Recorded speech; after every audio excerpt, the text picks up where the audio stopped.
আসসালামু আলাইকুম ওয়া রাহমাতুল্লাহি ওয়া বারাকাতুহু। ভাইরা আমার, মুহররমুল হারাম মাসকে আমরা প্রাধান্য দিই। যেগুলি করেনি সেগুলি করি। আমার নবী 4টি কাজ কখনো ছাড়তেন না।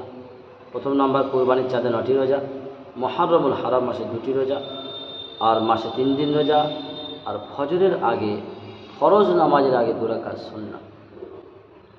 যদি কেউ কোরবানির চাঁদে যে আরাফাতে হজের রোজা রাখতে পারে, 1 বছরের আগে 1 বছর পরে গুনাহ তা আল্লাহ মাফ করে দিবেন। যদি কেউ মুহররমুল হারাম মাসে রোজা রাখতে পারে, বিগত 1 বছরের গুনাহ আল্লাহ মাফ করে দিবেন। মাসে 3 দিন রোজা যদি আপনি রাখতে পারেন, সারা বছর রোজা রাখার সব আমরা আমলনামায় দিয়ে দিই। আর যদি কেউ রমজান মাসে রোজা আর শাওয়াল মাসে 6টি রোজা রাখে, সারা বছর রোজা রাখার সব আল্লাহ তাবারক তাআলা আপনার আমলনামায় দিয়ে দিবেন। আমরা অনেকে রোজা করিনি, আমরা গান বাজনা ডিজে আরও সেই তলোয়ার ফলোয়ার ইয়া হোসেন বলে এমন এমন চিল্লানো কান্না রক্ত রক্ত করে দিলাম, ওসব করে করে কাজ হবে না, কোনো ফায়দা নেই। রোজা রাখলে কি হয়? আমরা ডাক্তারকে বেশি সম্মান করে শ্রদ্ধা করি। তোমার নামটা মনে নাই, তা আপনাদের সামনে উপস্থাপন করছি।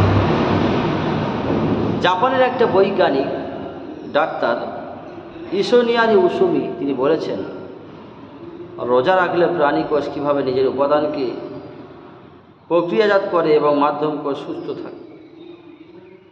তিনি বলেছেন, শরীরকে সুস্থতা লাভ হয়, যত জীবাণু আছে ধ্বংস হয়ে যায়, শরীর সুস্থ থাকে, ভালো থাকে।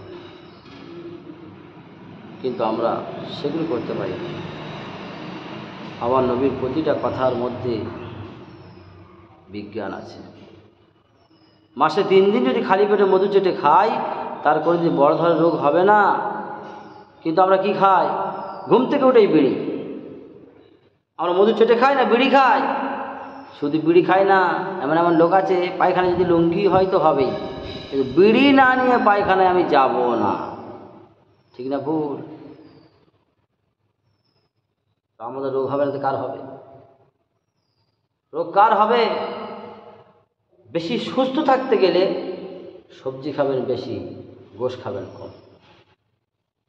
ভালো থাকতে গেলে হাঁটবেন বেশি, গাড়ি চড়বেন কম। কিন্তু আপনি হাঁটেন কম, গাড়ি চালান বেশি, সব স্টপ বন্ধ হয়ে যাবে। আল্লাহ তাআলা আমাদের মানাতে হবে।